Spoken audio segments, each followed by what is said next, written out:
Aceptar un duelo es muy difícil, pero les digo, hay que ser realista. Un mes después, hay que dejar a la persona irse. Lo que yo les puedo decir es saber si ya trascendió, si es en el sentido que ya pasó ese famoso umbral, o si todavía está aquí, estancado acá. Cuando una persona parte de este mundo, puede pasar dos cosas. La primera, viene a buscarlo directamente. Familiares o amigos del otro lado vienen a buscarlos y los acompaña y le ayudan a pasar el umbral. Pero después, pasando el umbral, es la propia persona que sigue su camino. Ya no están tan acompañados como al inicio. Simplemente les ayudan. Y puede pasar lo siguiente. La persona no quiere pasar el umbral y quiere quedarse.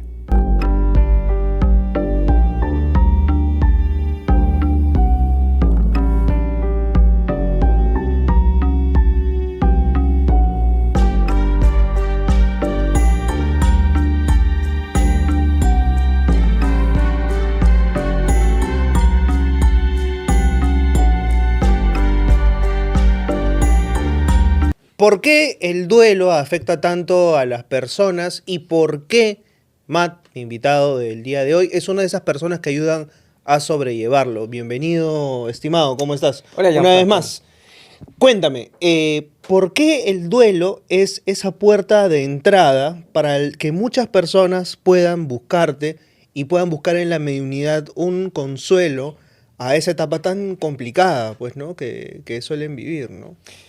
Es que es una forma para ellos de entender y de saber si las personas que aman o que querían en este mundo terrenal están bien del otro lado. Uh-huh. Y es cierto, tú cuando coges tu celular, vamos a decir a un amigo que quieres, alguien especial que tú amas, en ese momento tú coges el teléfono, tú lo llamas y sabes si la persona está bien o no. Pero el día que te quitan el teléfono, ¿cómo te sientes? Claro. Es Es igual. Es como aceptar finalmente que esa persona no va a estar más. De hecho, yo tengo momentos muy marcados de duelo. Okay. Y es que, por ejemplo, cuando me dan la noticia usualmente de que alguien ha fallecido, no me afecta tanto. Sí me afecta, por ejemplo, cuando ya veo que están metiendo el cajón. Sí o sea, son los momentos en los cuales uno finalmente se da cuenta de que esa persona no va a estar más. Y creo que el cerebro humano hace ahí algún tipo de trabajo que nos hace entender que finalmente se trata pues de el final de una etapa, ¿no? Claro, mucha gente cuando exactamente lo que tú dices, cuando vemos una persona que amamos, queremos, dentro de un ataúd y decimos, es el final, principalmente cuando la tapa se pone sobre el ataúd, es un dolor enorme, porque vamos a decir, ya no vamos a hablar con esa persona, ya no la vamos a ver, ya no vamos a reírnos juntos. Es decir, hay toda una etapa ahí donde se dice, es como, me quitaron algo que era importante para mí. Pero para llegar a eso hay que entender el duelo. Hay varias formas de tener un duelo. Hay el duelo de perder a alguien físicamente. Hay el duelo también de aceptar que una persona se va en una relación sentimental, hacer el duelo de una relación. Hay varias formas de hacer duelo. Pero acá específicamente vamos a hablar más sobre el duelo de la pérdida real de una persona física, ¿ya?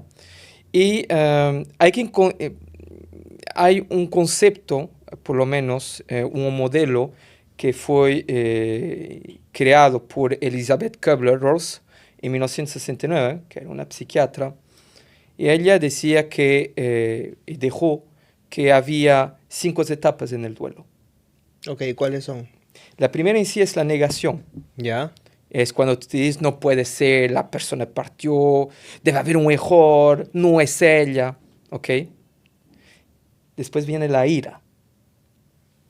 Y la ira es, porque a mí, porque a él, ¿no? Una rabia contra la vida, contra la existencia. Después hay otro, que es la negociación. Y es, ¿y si hubiera ido al doctor antes, qué podría haber pasado? ¿No? Claro. Después viene la depresión. Y la depresión es la tristeza profunda, cuando se pierde o ya se sintió la verdad, cuando yo ya te dices, pucha, la persona ya se fue, se siente un vacío, ¿no? Y después de eso viene la aceptación, donde te dices, ya lo superó, ya me alegra, voy a aprender a vivir con la ausencia y avanzar con eso. Ahora, lo interesante es que Elizabeth Kubler, ella ha hecho este modelo basándose en enfermos en fases terminales y no en personas que, y esa es la parte interesante, es que él ha hecho ese estudio sobre personas en fase terminal, pero no sobre las personas cuando perdieron las personas que ellas querían. ¿Me dejo entender? Claro, porque intuyo que también cuando una persona está en fase terminal, el familiar que está al costado, como que también va preparándose para una Claro. eventual pérdida. Igual. No, pero ahí estamos hablando del enfermo en cuestión. Ah, del enfermo Sí, en de hacer cuestión. un duelo, el del propio enfermo. Solo que ese modelo se ha aplicado ahora también sobre las personas en cuestión. ¿Ok? Ah, ok, ok. Entonces, el tema es que ahorita te he dado un orden, pero en sí el duelo tú puedes tener muy bien a cualquier momento la depresión o después tener la negación o después tener la aceptación. Es decir, puedes tener un momento, no hay un orden. Muchas personas decían que hay un orden de fases del duelo, pero no. Todas esas fases pueden ser completamente en desorden. Y ahora, o sea, a propósito de lo que estás mencionando, o sea, algo que yo pienso, ¿no?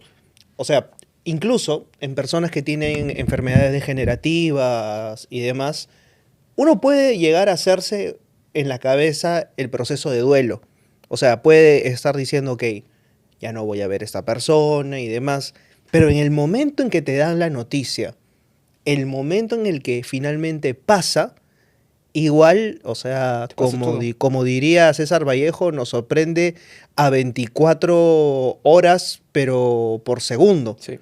Porque es como finalmente decir, ok, esto que tanto he venido evitando, pero al mismo tiempo deseando, porque ya sé que se aproxima, me va a golpear con la intensidad de un tren bala, me va a derrotar, me Claro, va a traer abajo. claro. La muerte no es para nadie agradable, Para nadie. pero sí siento que por más que sea un proceso de duelo y estés predispuesto, el momento de la noticia te tumba Te tumba. a cualquier persona. A cualquier persona, a pesar que tú la puedes estar esperando. Cuando tú una vez una persona familiar o amigo, etcétera, tú la ves en una cama, sabes lo que va a suceder, pero cuando el momento de la persona hacer el último suspiro, la ves partir, ahí te entra todo emocionalmente, etcétera, al interior. Y mira, te voy a decir una cosa, hay David Kessler, que él trabajó con Kubler, él decía que había un sexto modo también, que es encontrar el sentido, en el sentido que es hallar un significado de por qué la persona partió. Ok. ¿Ok? Ahora, hay que ver algo, ¿no? El duelo, esas son las 5 etapas del duelo, o las 6 etapas que te acabo de decir. Pero también escuchas mucho cuando estás en temporada de duelo, el tiempo lo cura todo. ¿Alguna vez lo escuchaste eso? Que el tiempo lo cura todo. Sí. Bueno, Ok, sí, bueno, se escucha, pero... se escucha, pero tú sabes muy bien que de una persona a otra esa frase no tiene el mismo sentido. Aquí voy a permitirme citar a Piedad Bonet, ¿ya? O sea, hay un libro que se llama Lo que no tiene nombre y habla a propósito del duelo. También hay literatura del duelo, por si acaso, para las personas que me están preguntando. Y hay un libro muy bueno también que se llama El hijo que perdí, no necesariamente Piedad Bonet, sino de la señora Izquierdo. Pero aquí puntualmente es uno cuando sufre la pérdida de alguien, no necesariamente se supera, sino que se convive con ello. Se convive. O sea, aprendes literalmente a entender que la persona ha desaparecido del plano físico, que no vas a estar más con ella, pero que en tus recuerdos vive de alguna manera. O sea, pero esa aceptación no se da del todo. O sea, porque llega algún momento en el que la nostalgia te ataca y eso es inevitable. Claro. Sí, es lo que yo digo siempre a las personas que vienen a verme. Les digo, realmente el duelo nunca lo hacemos a 100%. Aprendemos a vivir con él. Porque la parte del duelo, si estamos haciendo un duelo, si nos lastima al interior, es porque hemos amado a esa persona. Claro. Hemos querido a esa persona. Si no, nos importaría siempre nada. Entonces, te doy un ejemplo. Va a ser frío lo que voy a decir y pido disculpas si va a chocar personas, pero cuando vemos en la tele personas que mueren por tragedia, ¿cómo ustedes se sienten? Se dicen, ay, qué pena, ¿no? Ay, qué tristeza, ay, qué ira, ¿no? Pero pagaste la tele y ya te olvidaste. Claro. ¿Sí o no? Porque no hubo un sentimiento de amor, no hubo un sentimiento de un querer, algo que te hace sentir, ¿cierto? Pero cuando haces un duelo es porque has amado y querido a la persona. Entonces es eso. Y para poder sobrellevar eso o aprender a convivir y a vivir con esa, entre comillas, aceptación que hace parte de este duelo, ¿no? Tienes que no pelear, en el sentido en tu interior, el interior tuyo no debe pelearlo, debe simplemente soltarlo, sentirlo, soltarlo, dejar ir, ¿no? También muchas veces he escuchado sobre el hecho de, ay, pero Matt, ya no digo su nombre, ya no quiero nombrarlo para que no me lastima. Y yo le digo, ¿pero por qué? Ay, no, porque tengo miedo que si yo hablo de él, lo retiene acá y que él no hace su vida allá, bueno, su vida espiritual del otro lado, ¿no? En función de la creencia de cada uno, definitivamente. Yo digo, pero puedes seguir dando el nombre. Bien al contrario, decir su nombre evita de olvidarlo. Lo vives con él y esa persona siempre va a vivir en ti, pero de una otra forma. Claro, internamente más bien te estás carcomiendo, ¿no? Exacto. Y después hay otra cosa también. Los rituales. Los rituales ayudan muchísimo. Y cuando digo rituales, no es que uno va a matar un chivo o no sé qué cosa. No, no estoy hablando de eso. Digo rituales sencillos y como que prender una vela. Prender una vela, ¿ya? Para simplemente tener un pensamiento sobre la persona. Ahora, es cierto que por veces hemos muchas veces hablado sobre el hecho de dejar, de estar aferrado a algo, por ejemplo, a la persona, tipo poner velas todos los días, aferrarse.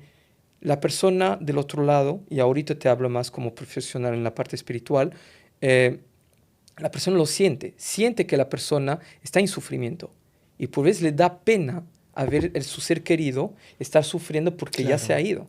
Entonces no se va, quiere quedarse. Entonces cuando digo rituales, es por ejemplo solamente prender una vela, escribir una carta, algo que permite soltar las emociones de uno y al final desearle que te vaya bien del otro lado y nos volveremos a ver cuando será necesario. Listo. Los rituales ayudan a eso, ayudan en la parte psicológica, pero ayuda también en la parte espiritual. Y cuando digo rituales, es rituales de ayudar a soltar, no a guardar para que la persona no se quede.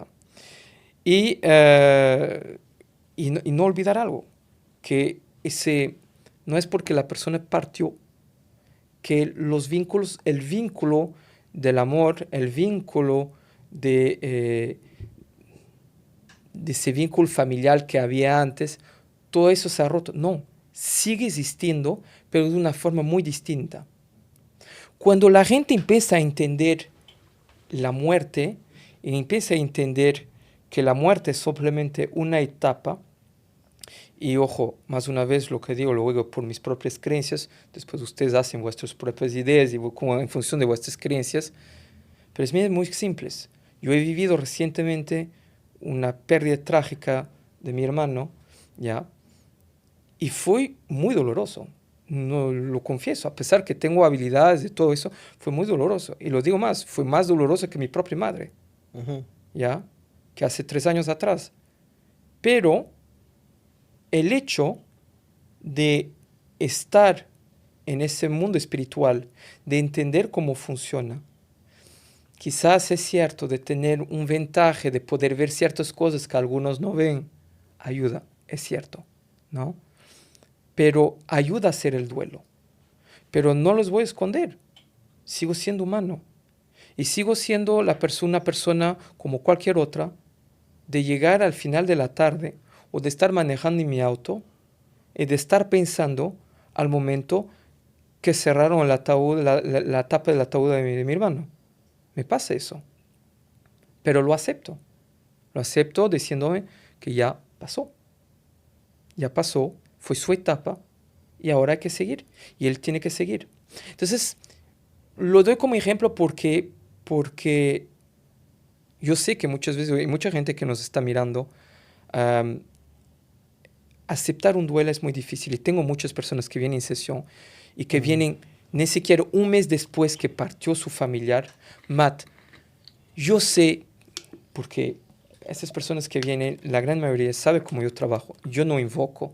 Las personas que si quieren dar mensaje las doy todo, pero les digo, hay que ser realista. Un mes después hay que dejar a la persona irse, que esté haciendo su camino. Lo que yo les puedo decir es saber si ya trascendió, si es en el sentido que ya pasó ese famoso umbral, ¿ya? Y ya empezó su camino, o si todavía está aquí, estancado acá. Eso sí lo puedo Esto ver. que estás diciendo es muy importante, Matt, porque seguramente muchas personas, espero que no sea el caso, o sea, que tienen algún familiar, algún ser querido que han perdido. ¿Qué es lo que pasa usualmente luego del mes? O sea, en ese tránsito. O sea, ¿las personas transitan hacia la otra vida automáticamente o tienen todas inevitablemente que pasar por un proceso? Toda persona que se va de este mundo pasará por un proceso. Todas. Ser, es inevitable. No es que tú llegas, pases del otro lado y ya estás. No. Hay varias etapas. Y eso no solamente yo que lo digo, varios dogmas lo dicen. eh, por ejemplo, en la iglesia se habla simplemente de 3 etapas. Fuiste mal, vas al infierno, o al purgatorio, o al cielo. Así de simples. ¿Ok? Yo fui muy más allá de eso, porque tuvo ciertas informaciones y mis prácticas que me permitieron dar ciertas informaciones, recibir ciertas informaciones y que he podido colaborar con ciertos otros psíquicos o personas que tienen las mismas habilidades, que escribieron libros y que vieron o sintieron exactamente las mismas cosas. Entonces es muy interesante. Y esos son lo siguiente, cuando una persona parte de este mundo, a partir del momento que fallece, el alma sale del cuerpo, puede pasar 2 cosas. La primera, viene a buscarlo directamente. Familiares vienen o amigos del otro lado vienen a buscarlos y los acompaña y le ayudan a pasar el umbral. Es como ese puerta de luz.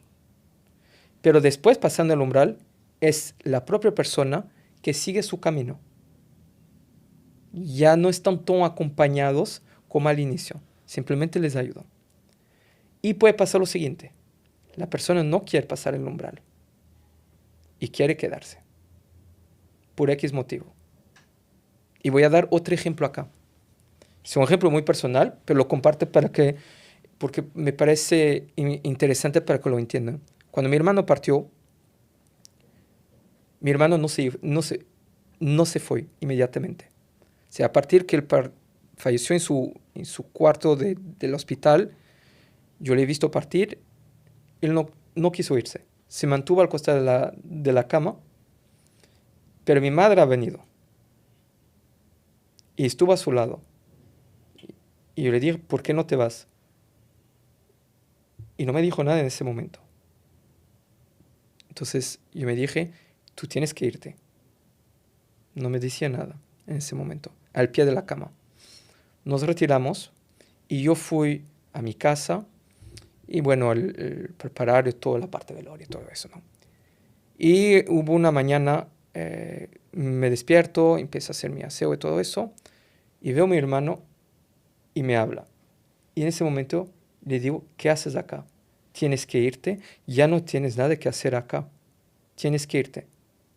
Y él me dijo solamente, Matt, te prometo que el día del entierro yo me voy. Wow. Y entonces, el día del entierro, hubo la misa, fuimos a la misa, muy bien, estaba él ahí, lo veía, estaba mi madre también en ese momento. Todo lo que estoy hablando es algo espiritual, ojo, ¿ah? Para que... No, y te Ya, agradezco que compartas ya. ese testimonio. Sí, y mira, cuando fuimos al crematorium, ¿se dice acá también eso? Ok, fuimos para hacer la cremación. Cuando se terminó el rito, él solo me hizo así, me dijo gracias, y ese umbral apareció, se fue y mi madre fue por detrás. Y ella empezó su camino. Listo. Con mi madre fue muy diferente. Mi madre partió dentro de su cuarto de la clínica, ni siquiera una hora antes que, bueno, una hora después de fallecer, ya se había ido por el umbral. ¿Y por qué? Y ahorita voy a darle el ejemplo del por qué. Ella estaba preparada espiritualmente, tenía mucha fe, ya no había nada específicamente que la amarrase el mundo terrenal. Sus hijos estaban grandes, sus nietos están bien educados, bien criados. Psicológicamente, en ese momento, todo estaba bien para que, o sea, mentalmente todo estaba bien para que se vaya. Mi hermano, no. Mi hermana ha dejado una niñita de 9 años. Ujú. Y eso la aferró. Entonces yo le hice entender, no te preocupes, vamos a cuidarle, etc. Y ahí se fue. Entonces, es ahí donde es el primer proceso. Cuando viene después y ahorita cuando sigue ese umbral, van a una fase de una pradería. Están como en una fase donde siguen su camino, es tranquilo, no hay nada de dolor, de sufrimiento. Estoy en ese proceso de viaje y de entender de cómo funciona todo hasta que terminó ese viaje y es lo que hablamos de terminar su trascender completamente. Y hay personas que demoran 2 meses, como otros que demoran 2 años, 3 años, depende de cada persona. ¿Las personas que parten son conscientes del tiempo que pasa o no? No, no. El tiempo es muy relativo del otro lado, muy relativo. Pero, por ejemplo, el hecho que estén, como te dije, al nivel de mi hermano que estaba ahí, hasta que se termine la parte, todo el proceso del rito fúnebre, todo eso, pues en ese momento él ha vivido los días como los días terrenales, muy parecidos, ¿ya? Pero después ya el tiempo es completamente distinto del otro lado. O sea, antes de trascender, sí se vive el día a día No, como por lo tal. menos para él lo vivía en esa forma. Ahora, nos ha pasado en investigaciones, ¿ya? Y por eso es bueno compartirlo, de tener almas bloqueadas en cementerios que no pasaron ese umbral y que están bloqueados y no saben hace cuánto tiempo están ahí. Están en loop. Están haciendo lo mismo, ¿ya? Y eso pasa cuando no entiendo, uno, cuando tienen creencias de un dogma que pienso que van a ser castigados cuando pase el umbral. Dos, cuando eventualmente hay accidentes trágicos, tipo accidente de autos, es un ejemplo, y que viven un bucle, están viviendo el momento. Tres, ejemplo, Yungay, muy interesante, lugar donde fuimos a investigar con Paradigma y Dharma, fuimos ahí, hay ciertas personas que están en bucle, viven de nuevo el momento, no trascienden, estoy en una especie de un bucle. O sea, por ejemplo, vamos a hablar puntualmente de estas personas que se practican la automimisión. Estas personas que se practican la automimisión es muy probable que no dimensionen que se les acabó el tiempo. Mayormente cuando eso sucede, están bloqueados, no trasciende de manera inmediata. No. Tuvo muchos casos de eso, de personas que pasó eso y no trasciende inmediatamente. No inicio el viaje. Hay un bloqueo ahí. ¿Ok? Se llevan, lo que pasa es que por veces cuando sucede eso, ellos pienso que hacer ese acto, cuando van del otro lado, todo se libera, todo se va. Por veces no pasa eso. Porque algunos llevan este sufrimiento del otro lado. ¿Entiendes? Y eso he podido percatarme de eso en varias sesiones e investigaciones. ¿Ya? ¿Y qué hay que hacer ahí? La iglesia recomienda mucho orar para esas almas. Yo comparto completamente eso. Orar muchísimo para estas almas que están en este purgatorio. Claro. ¿Ok? Y yo diría que también lo que se puede hacer cuando las encuentres, cuando tienes una habilidad mediúmnica, es de ayudar a esas personas a entender que ya no tienen nada que hacer en ese plan y que tienen que evolucionar. Y a partir del momento que tú entres en eso, ayuda muchísimo.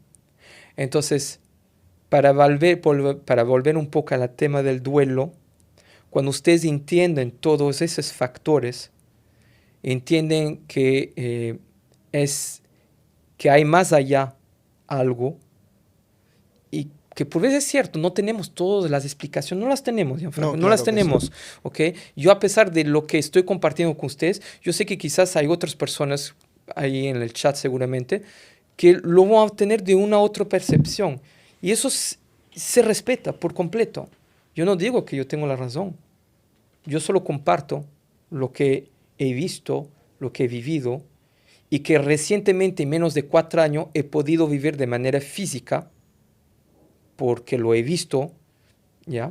Y eso es completamente diferente entre encontrar en un local, por ejemplo, que están penando, y que está, por ejemplo, una mamá buscando a su niño, que no transciende, la mamá no transciende porque no empieza su viaje, porque simplemente sigue buscando a su niño, ¿ok? Y otra cosa es cuando tú ves a la persona desde la etapa del cuerpo físico apagarse y irse ya del otro plan. Esas son dos cosas que yo nunca había vivido, y que lo he vivido en 2022 y lo he vivido en 2026 recién. Entonces, ya me fui varias veces a hospitales a hacer ciertos ritos de todo, pero no había pasado esa etapa. ¿Entiendes? Terminaba el rito y me retiraba. ¿Qué tan cierto es esto de que muchas personas manifiestan también haber tenido experiencias con personas que están enfermas y que de pronto dicen estar recogiendo sus pasos y que se les presentan? O sea, que por ahí no las ven hace tiempo. A mí me han pasado algunas cosas, o sea, no sé si por sugestión o por alguna cosa. Cuando falleció mi suegro, por ejemplo, yo estaba yéndome a un grifo y lo vi. O sea, mi suegro había muerto hace, ¿qué?, 2 semanas. Okay. Y lo vi de espaldas. Y lo vi, es como que en ese momento no interioricé, pero después volteé y no... Y después es como que entras en conciencia y dices, maña, eso me pasó. Claro. Pasa con algunas personas, ¿no? Que dicen, por ejemplo, ¿sabes qué? Por ejemplo, esta persona ha fallecido y de pronto ha ido a este lugar y se ha despedido de mí. ¿Pero cómo se ha despedido de ti? No sé, pasó, sentí que me habló, volteé y no estaba. ¿Eso realmente ocurre a las personas? O sea, ¿pueden desdoblarse en esos últimos minutos o segundos y recorrer algunos lugares antes de partir?